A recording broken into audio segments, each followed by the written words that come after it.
ជំរាបសួរបងប្អូនវិលមកកាន់វីដេអូខ្ញុំបន្តទៀតហើយថ្ងៃនេះដែរគឺខ្ញុំមកចង់បង្ហាញពី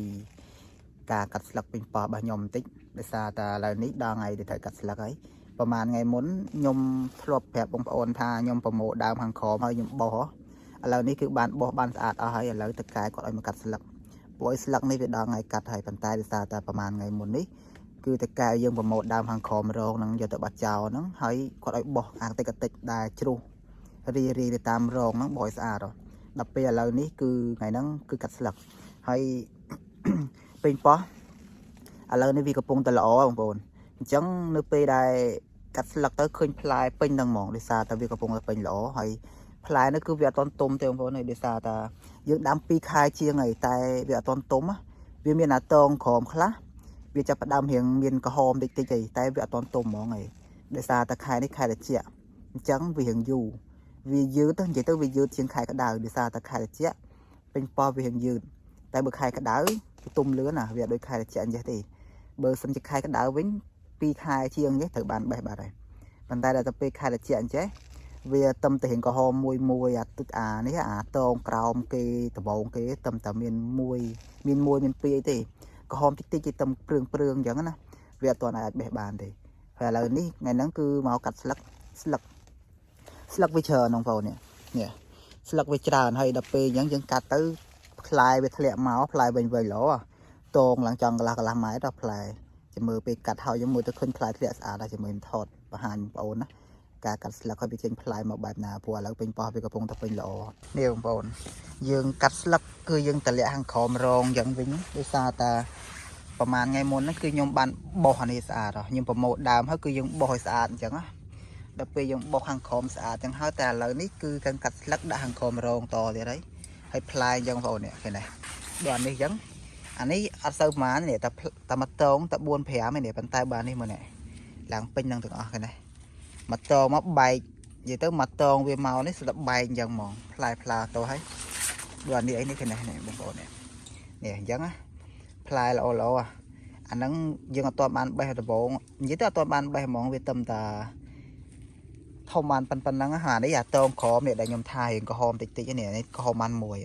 បាទនេះនៅអត់ទាន់មានប្រែពណ៌ហើយបាទនេះរៀងប្រែពណ៌រៀងក្រហមតិចហើយតងដបងគេមកអស់អញ្ចឹងណា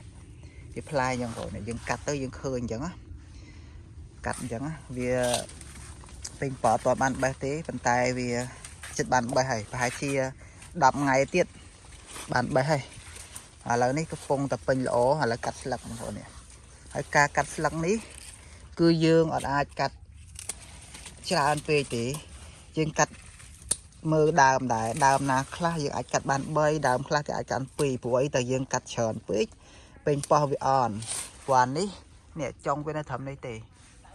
អញ្ចឹងវាអាចមានត្រឹមតែ8ស្លឹក9ស្លឹកអីទេអាហ្នឹងបើសិនជាយើងកាត់អស់ពេកពេញប៉ោះវាអន់ណាធ្វើឲ្យផ្លែហ្នឹងវាអត់ធំទេ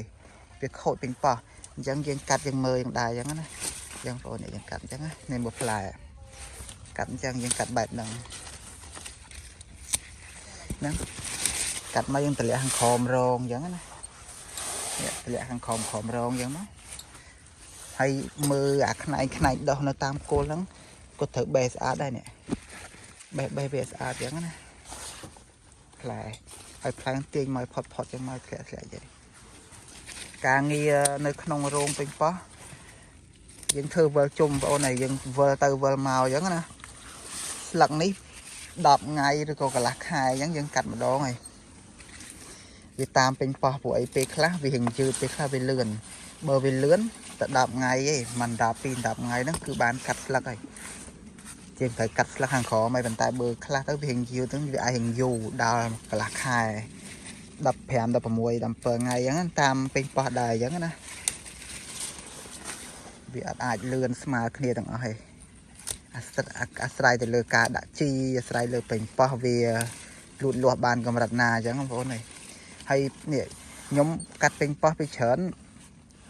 កាត់ស្លឹកហ្នឹងយូរត្រង់វាជាប់ផ្លែហើយវាលមោជាប់ផ្លែយើងប្រឡេះមកមិនស្រួលឈូសផ្លែហ្មងដោយសារតែពេញប៉ោះហ្នឹងតងវាផុយមែនតើព្រោះណាប៉ះឈូសហ្មងអញ្ចឹងណាផ្លែតងវិញល្អណានេះឃើញណាកាត់មកគឺធ្លាក់បែបហ្នឹងអាហ្នឹងតងខាងក្រោមអញ្ចឹងបងប្អូន ផ្លែចាប់ផ្ដើមប៉ុនគ្នាហើយនេះđoànនេះnày thầm thấu này đậm ngày tiện nó ban tung bay hay